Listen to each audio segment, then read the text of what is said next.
سڵاوتان لێبێ بینەرانی بەڕێز. دیسان هاتووین بۆ ئەوەی ژیان بۆ نەخۆشەکان و هەژارەکان بگەڕێنینەوە. ئەمجارە بەخشین لە شارچکەی تەکیەوە ئەوێت ماڵێکی نەخۆش، ماڵێکی هەژار، ماڵێک لێوانێ و لە ناڕەحەتی و ناخۆشی بێ ئێوە بناسیێنێ. ئێوەیەک هەمیشە دەستبەرداری هەژار و نەدارەکان نەبوون و هەمیشە دەستی خێر و یارمەتیتان بەردەوام بووە.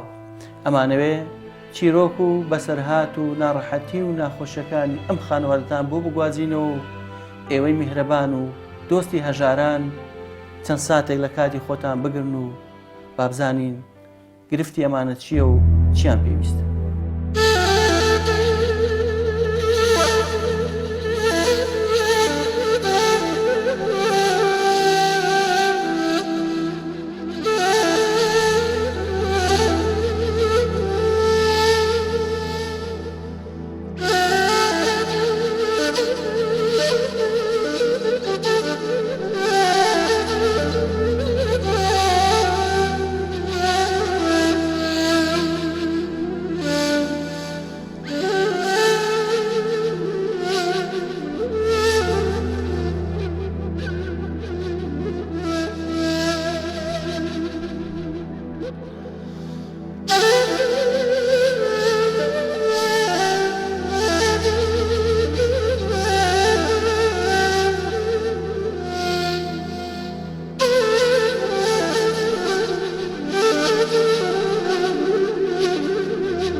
خێراتنی بەرنامەی بەخشینەکەم بەخێر بێن سەر و چاوم، یاخوا نمونەتان زیاد بێ. من چیام نەخۆشم، گورچیلەم نەخۆشە، دکتۆر ئیزمیدا ئیتر بە تەمای بەرنامەی بەخشین و لە باتی ئێستا من دایک باوکم بەخێو کردایە، ئەوان هەر بە دوای منەوەن و هەر ئاوڵ بۆ منەدەن بەس چی بکەن نات ئەوەی توانیان بۆ میان کرد. ئیتر ئەوە لە دەست ئەوانان نەماوە، توانیان نەما، ئەوەی توانیان هەموو شتێکیان بۆ من کردووە تا ئێستا، بەس ئێستا توانیان تەواو نەما. لەگەڵ منە 26 ساڵە لەگەڵ مناتێن و ئاڕۆن. دادەچات چەند ساڵە تۆ نەخۆشی؟ 26 ساڵ. بۆچی هەر لە زگماکەوە نەخۆش بوو؟ بەڵێ هەر لە زگماکەوە دکتۆر ئاسۆ لای ڕاستمی دەرکردووە، لای چەپێشم کەرتێکی ماوە. ئیتر بەوە تا ئێستا ژیانم بەڕێ بردووە بە دەرزی و بە عەمەلیات. ژیاوی تا ئێستا چۆن وەکو کەسێکی ئاسایی بووی؟ ناوەڵا 2009 قەستەرەی بۆم کرد، ئیتر وا ئیم ساڵیش کردم نەجاحەتی نێنە. ئیتر منی چام لە قاپیە و خێرخوازانە، خۆیان نمونەتان زیاد بێ. ئیتر ژیانم نییە بەڕاستی، یا تا لە خوێندنیش بوو مازمێنە. برادەرەکەم لە مەکتەبەکە بوون، بەخوا من تازە لە ناو مەکتەبەکە بوو، من تازە لەم لای مەکتەبەکە بووم، نامتوانی بڕۆم لەگەڵەوان. ئیتر ژیانم بم ناخۆشیە بردەتە سەر شکرم بە بەشی خوای گەورە. یعنی گورچیلەکەت بە کەڵک غەسلیش نایە، شۆرین نایە؟ نەوەڵا بە کەڵک نایە، سز بووە تەواو، هیچ حەلێکی تیا نەماوە. هەر دکتۆر ئیزمیدا تەواو وا 3-4 مانگێکە بێ. ئیتر دیارە خوای گەورە خۆی بەڕەحمە. چۆن شەو ڕۆژ بەڕێکەی دادەچێ؟ وەڵایی زۆر مەحاڵە، بەخوای سات 2-3 مانگ لەمەوە پێش هەر نامەتوانی هەڵیشتە. شەو هەتا بەیانی خەوم نەبوو، هیچ وەحزم باش نییە ئێستاش. هەڵس و کەوت و ناخواردن چۆنە؟ وەڵا ناخواردنم هەر نییە، لە ژەمێکا ژەمێگە شتێ دەرەوە بخۆم نەخۆم جبزێک و تەواو یەک شتم بۆ ناخورێ. ئەوش بە حەب و دەواوم بۆ خورێ، بۆم ناخورێ.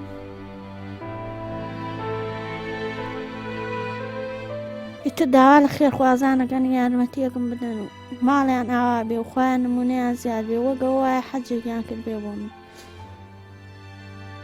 خوا بە باشتی بەرین شادیانکە و باگر نەیان شتێنێ. ئیتر من بەڕاستی هیلاکەم تەواو، هیچ حەلێکم نەماوە، ئەبێ گورچیلەکەم بچێنم.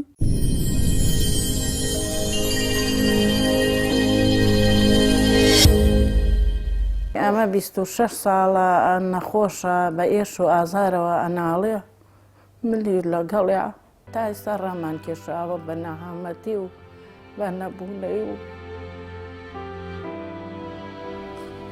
ئێستا داوای گورچیلەکەمان لێکەن پارەمان نییە چامان لە قاپی خوا و مسڵمانانە بەهی بەخشینەوە خوا نمونەیە زۆر کاوخوا بیان بەخشێ تا بەیانی مانگێک حتا بەیانی مەلا بانگێ دائمە لە حەوشە قنجەیا بووین ژیانی زۆر زۆر نەهامەتی و قرس و بە ئێش و ئازارەوەی خۆشم لەگەڵەوە هەر عینی ئەو ئازارە کێشم زۆر زۆر ناڕەحەتین و دەستمان ناڕوە ئێستا نەشتەرگەرەکەی داوای پارەیە زۆرمان لێکەن توانامان نییە نە خانووی چاکمانەیە نە پارەمانەیە نە سەیارەمانەیە بۆی بفرۆشی هیچ توانایەکمان نییە چامان لە قاپی خوا و خێرخۆزانە وەڵایی سییانیان نەخۆشنەوە کوڕەکەم و تەمەنی 20 ساڵە لە باتی کەس هاوێتم بۆ بکە بەخوا بێت چاوە یەکێ بە دیار ئەوە ببێ بۆ چێتی وەڵی ئاواڵە نام ئاو لە سەرێتی چی ئەڕوا و ئەکەوێ ئیتر ئاو بێهاگر بێهگای لە دنیاانە تا سەعات ئەبورێتەوە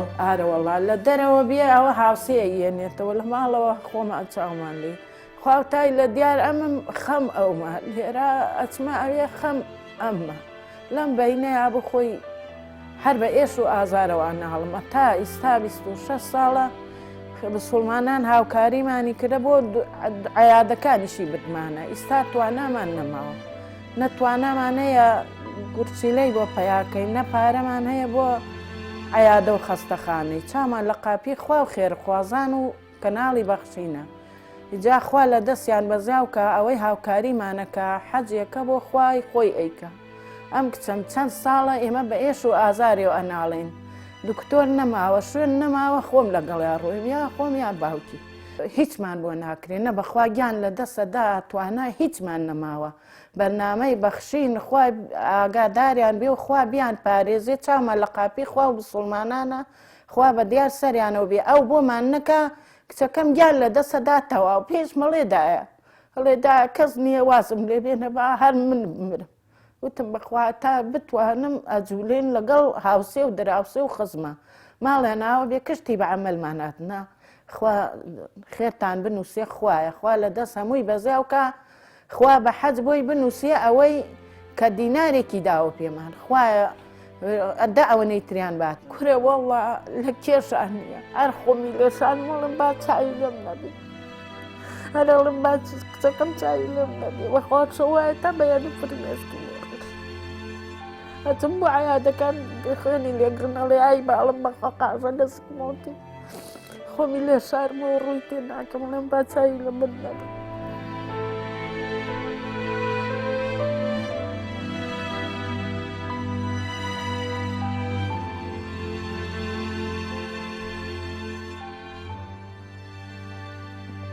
چەندیەوە ناڵێ من دوو ئەوە بۆیە ناڵم دووە نەفرمێسکی بۆ ڕشنەڵێم خوایە بە ڕەحم خۆی ڕەحممان لێ بکە جەرمان نەشتێ لەگەڵ مسڵمانانە خوایە نمونەی ئێوەی زۆر کاو هەر خاوکاری ئەو خەڵکە بکەن و خێرتان بنووسێ خوایە ئێمە چەند ساڵە هەرات چۆ بەدوای ئەم کشەوەکە هەنی حیوان وەیانمانە بۆ ئەوش هەندێک مامە ئەو هەموویمان تیا سەر بکرد بەخوا هەت بە دڕێ دوختەرەوە ئەم سەرکە و ئەو سەرکە و بێ و بڕ و حاڵەکەمان بۆ حاڵاوانمانەیە بەخوا ئاگادار ئیتر هیچ شێترمان نیە بەخوا چامە لە قاپی و خێرخواز و لە مسڵمانانە بەخوا براونە هاوکاریمانیان کردو ماڵیانەوە بێخێرە و من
بەناوی خۆی گەورە و میهرەبان.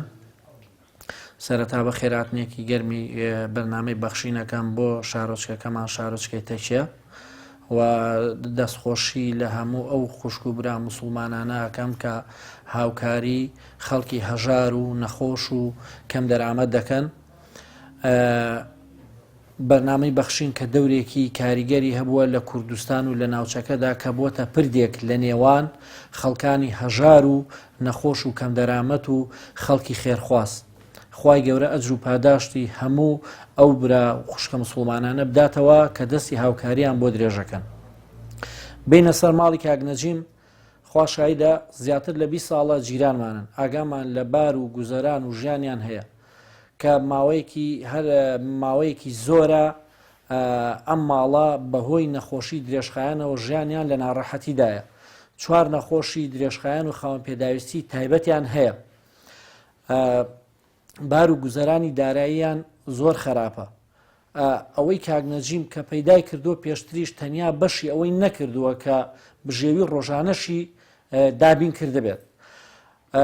بەهۆی ئەوەی کە 2 بۆ 3 لە منداڵەکانی بەردەوام سەردانی پزیشکیان کردووە و چارەسەری درێژخایانیان بەکارهێناوە. بۆیە بەڕاستی هەر کەسێک ئاور لەم ماڵە بداتەوە ئیشاءڵڵا لە لای خوای گەورە ون نابێ و خوای گەورە چاکەی چاکەکاران لەبیر ناکات. چیاخان کچی کاگنەجیمە یەکێک لە کچەکانێتی کە هەر لە سکماکیەوە یەک کەرتە گورچیلەیەکی هەیە. بە هەر حاڵ وەزعێک بێ ڕای کێشاوە تاکو ئەم ماوەیە. ئێستاکانە دکتۆر بە تەواوەتی ئیزنی داوە، 5 مانگە بێ ئیزنی داوە لەبەرەوەی کەرتێک گورچیلێ هەیە غەسلیشی بۆ ناکرێت ئیلا عیلاجەکەی ئەوەی بیگۆڕن. ئەمانیش تااقەت و توانای ئەویان نییە بەڕاستی ئەو گورچیلەیە بگۆڕن لەبەرەوەی مەسروفێکی زۆر و کولفەیەکی زۆری ئەوێت. ئەو پارەی کە داوا دەکرێت بۆم هەشتەرگەریە لە توانای ئەماندا نییە لەبەرەوەی ئەم پارەیە ئەجگار زۆرە. ئەمانیش هەم لە ڕووی ناوماڵ هەم لە ڕووی خان و بەڕاستی هیچ شتێکی وایان نییە کە بتوانن ئەم هەشتەرگەری پێ بکەن. ئەوەی کە ئەوان چاوەڕێن تەنیا چاوەڕی هەستی خێرخوازانیانە. ئەگەر هاوکاریەکیان بکەن یارمەتیان بدەن بەڕاستی ئەم کچە لە مردن ڕزگار بکەن. لەبەرەوەی دکتۆر ئەوەندەی من ئاگادارم مدەیەکی زۆر کەمی بۆ داناوە. ئەگەر نەشتەرگەرێکی بۆ نەکرێ بەڕاستی لەوانەیە گیان لە دەست بدات. وسپاسی هەموو ئەو کەسانەکەین کە تا ئێستا هاوکاریان کردوون و هاوکاری ئەم ماڵاکەن بەڕاستی جێی خۆیەتی شایانی ئەوەن کە ئاوڕیان لێ بدرێتەوە. دادەچیای کچی کاگنەجیم بەڕاستی ژیانی زۆر نەخۆشی گورچیلەیە پێویستی بە پارە هەیە تقریبەن دەور 20 ملیۆن بۆ سەرەوە نەشتەرگەرەکەیەتی. کاگنەجیمیش بە تەمەنە یعنی خۆی قەرزارە، یعنی خۆی قەرزاری ساس ناتوانێت خانوویەکی وای نییە کە بڵێن بیفرۆشێ بچووکی کاتەوە ئەو نەخۆشی بێ چارەسەرکە. دادەچیاش دەمێکە کچێکی تەمەنی لە مناڵیشەوە فەقیرە ئاوە هاورێتی تەمەنی وا گەیشتە 26 ساڵ بەڕاستی هەر بە مەینەت و بە عەزیەت هاورێتی دایک و باوکیشی زۆر دەمێکە ماندوون پێوەی زۆر دەمێکە ماندوون پێوە بەڕاستی هیچ توانایەکیان نەماوە. چاوەڕێی دەستی خێرخوازانن ئەگەر بێت و هاوکاریەکی بکەن بەڕاستی گەلێ خێرە.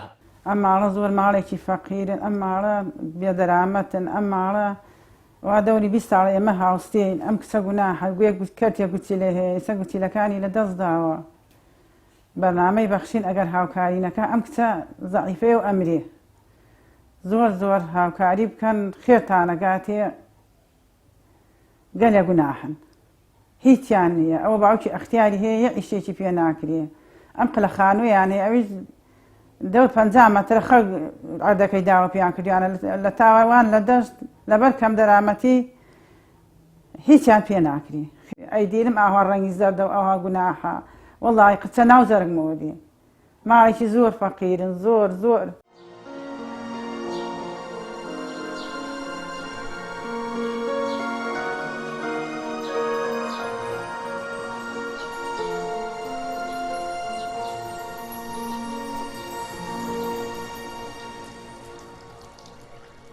الحمد لله رب العالمين والصلاة والسلام على محمد وعلى آله وصحبه أجمعين.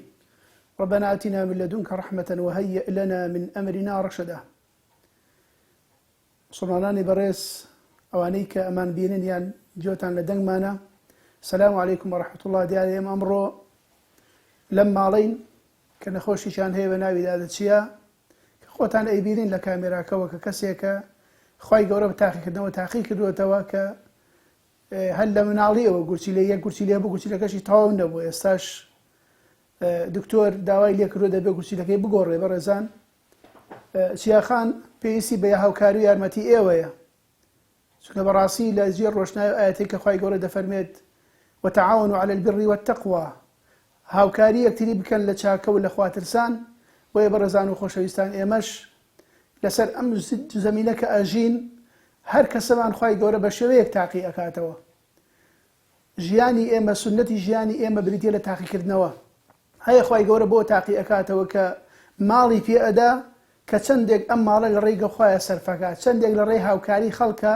لە ڕێگەی چاکەکردنا سەرفی ئەکا هەیشە خوای گەورە بە نەخۆشی وەکو چیاخان خوای گەورە تاقی ئەکاتەوە کە چەندێک خۆڕاگیرێ لەسەر ئەو ناڕەحەتی کە تووشی بۆ چونکە ئێمە بێگومان لە بینی دوو شتا ئەژین لە بینی سەبر و لە بینی شوکرا ئەژین ئەوانەی کەوا تووشی موسیبەت و ناڕەحەتەکان دەبن وەکو چیاخان کە ئێستا لەسەر جێگایە و چاوەڕێیە کە ئێوە ببن بە سەبەبی ئەوەی کە ژیانی ڕزگارکەن سەرفکردنی ماڵ لە خزمەتکردنی نەخۆشە لە خزمەتکردنی کەسێکە کە بێدەرامەتە بۆ معلوماتان ئەم ماڵە نۆ سەرخێزانن کار و کەسابەتێکی وایان نییە هیچ موچەیەکیان نییە ئللا ئەوەی کە کرێکاریە شتێک کە مەک شتێک پەیاکەنەوە نەخۆشی تریشان هەیە بۆیە بەڕێزان و خۆشەویستان زۆر پێویستیان بەوەی ئێمە ئەبێ ئەگەر هەست بمانێ هەست بکەین بە ناڕەحەتی کەسێک ئەبێ لە خۆمانەوە سیرکەین وەکو پێغەمبەری خوا دەفەرمێ عەلەیهی الصەلاة والسەلام لا يؤمن أحدكم حتى يحب لأخيه ما يحب لنفسه ئیمانی دامەزراو نییە ئەو کەسەی کە ئەوەی بۆ خۆی پێخۆشە بۆ خەڵکی پێی نەخۆش نەبێ ئێمە کاتێک کە توانایەکمان هەیە و مناڵێکمان نەخۆشە چەندێک ئەم لاولا ئەکەین